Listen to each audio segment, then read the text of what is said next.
Assalamualaikum everyone, this is Brothers Biker. Welcome to another video and new bike. তো আগের তো বাইকটা দেখলেন, আগের বাইকটা চলাতে বহুত চলাইলাম, অনেক ভিডিও করলাম, কিন্তু এখন হচ্ছে ওই বাইকটা বিদায় দেওয়ার পরে এখন হচ্ছে নতুন বাইক নেওয়া হলো একটা। এটা হচ্ছে GTX ডেমন চারবর্ষা। এটা হচ্ছে 2024 সালের মডেল। তো ভাই একটু সামনে যা কথা বলি, একটু ঝামেলা। তো এই বাইকটা হচ্ছে নেওয়া হলো নতুন, মানে হচ্ছে নতুন বলতে আর কি on kind of second hand, but হচ্ছে একদম নিউ। মানে যার থেকে নেওয়া হয়েছে তিনি হচ্ছে অনেকটাই কম চলেছে বাইক বলতে গেলে। আর হচ্ছে আরেকটা নতুনত্ব করছি, আর সেটা হচ্ছে মাইক লাগাইছি।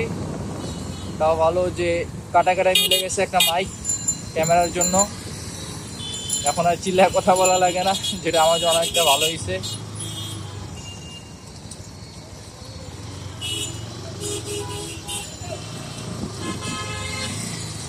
তো এখন আছে হচ্ছে মিরপুর 14-তে। এখান থেকে যাবো হচ্ছে ইয়ার দিকে, মানে হচ্ছে ভাসান টেক যাবো একটু। এমনিতেই আজকে বাইকটা বাড়ি করলাম, কারণ নতুন বাইক দেখানোর জন্য সবাই একটু বাড়ি করলাম আজকে। তো বাইকটা চলায় ভাই ভালোই মজা।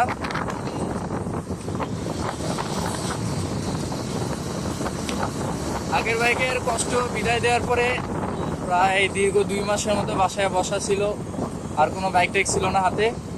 কিন্তু পরবর্তীতে এই বাইকটা আসলো। এখন এটার কস্টিং করছে ভালোই, মানে যা বলার বাহুল্য। আগেরটার থেকে হচ্ছে প্রায় দ্বিগুণেরও একটু বেশি।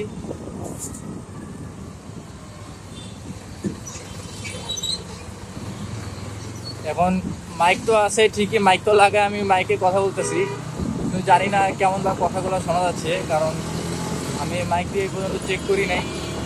যেভাবে লাগানো সেভাবে দিয়েই কথা বলতেছি।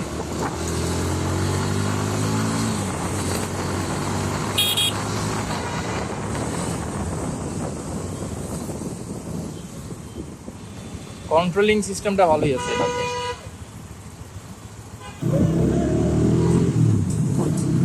তবে ভাই একটা ব্যাপার হচ্ছে, যখন হচ্ছে বাইকটা কেনা হয়, মানে বাইকটা কেনার আগ দিয়া প্রায় অনেকগুলা টাকা ব্যাংকে তোলা হয়েছে। যেই টাকাগুলা দিতে ছিল খুবই কষ্ট, মানে যা বলার বাহিরে। কারণ ইনকাম করা কষ্টের টাকা, দিতে তো কষ্ট হবেই। সেই টাকাগুলা দেওয়াটা খুবই কষ্টের ছিল। এর পরবর্তীতে যখন এই বাইকটা কেনা হয়, কেনার পরে হচ্ছে এখন এই বাইকটা চালানোর সময় যে একটা আনন্দ আছে, যে একটা ভালো লাগে, সেই ভালো লাগাটা আর কি ওই টাকাটার মধ্যে এখন আর লাগে না আর কি, ওই টাকার কষ্টটা এখন আর লাগে না। তো এখন আছি হচ্ছে ভাসান টেকে। তো ভাসান টেক থেকে যে এখন আবার যাচ্ছি। তো যেটা বললাম যে টাকার কথা বলছিলাম, যে কষ্টের কথা, টাকার কথা। যখন দেখা যায় মানে হচ্ছে টাকা একটা খরচ করে আপনি একটা জিনিস কিনলেন, তখন একটা কষ্ট থাকেই, স্বাভাবিক। টাকার প্রতি তো সবারই মায়া থাকে কম বেশি। কিন্তু যখন দেখা যায় যে আপনি যেই জিনিসটা নিলেন টাকাটা খরচ করে, এরপরে সেই জিনিসটা দেখার পরে আপনার আর টাকার কষ্টটা থাকবে না। সেই রকম হচ্ছে আমার ক্ষেত্রেও। ফার্স্টে টাকাটা তোলাটার দেওয়াটা খুবই ছিল কষ্টের, কিন্তু এখন এই বাইকটার দিকে একটু তাকাইলে এই কষ্ট আর থাকে না। এ হচ্ছে আসল কথা।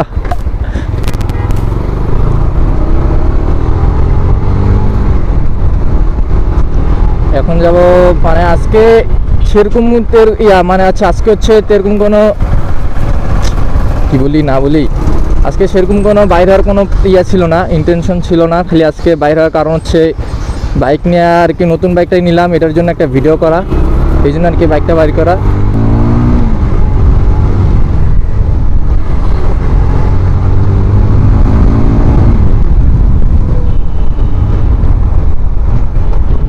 সাউন্ডটা ভাই মারাত্মক সাউন্ড।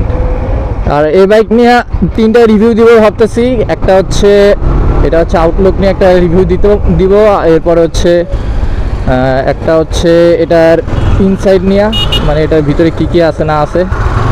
আরেকটা হচ্ছে অনেক দিন পর রাইড, একটা বড় একটা রাইড দেওয়ার পরে মানে হচ্ছে 30 বার বা 40 বার চালানোর পরে একটা রিভিউ দিব যে বাইকটা আসলে কীরকম, আসলে নেওয়াটা ভালো নাকি খারাপ, মানে ভালো খারাপের বিষয় নিয়ে আর কি, যে আমার নিজের কাছে আর কি কেমন লাগলো, এ হচ্ছে ব্যাপার। একটা জানি কী কথা বলতে চাইলাম। এই যে হচ্ছে বাইকে এখন উঠবো, বসবো, চালু করবো।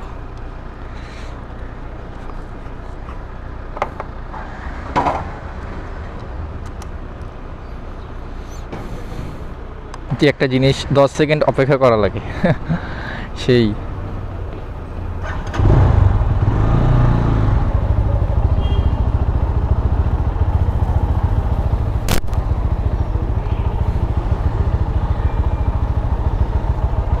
বিসমিল্লাহ, আল্লাহু আকবার।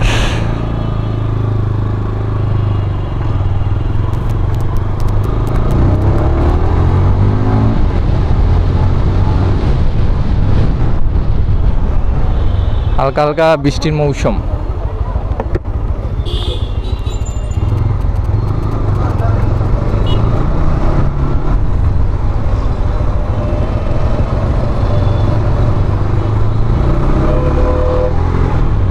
ले हवा আমায় নেবে কত দূরে,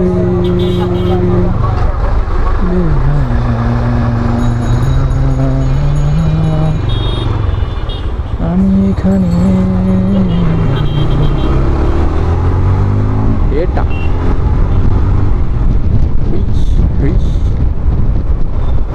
না ভাই, চলায় মজা আছে, আসলে মজা আছে।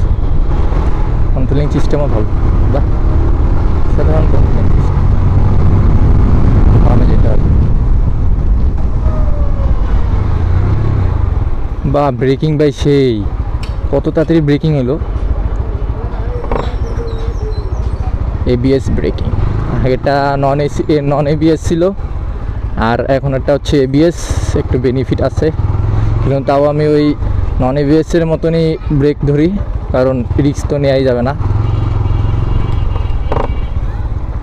আর কি এবিএসটা হচ্ছে এক্সট্রা ফ্যাসিলিটিস এই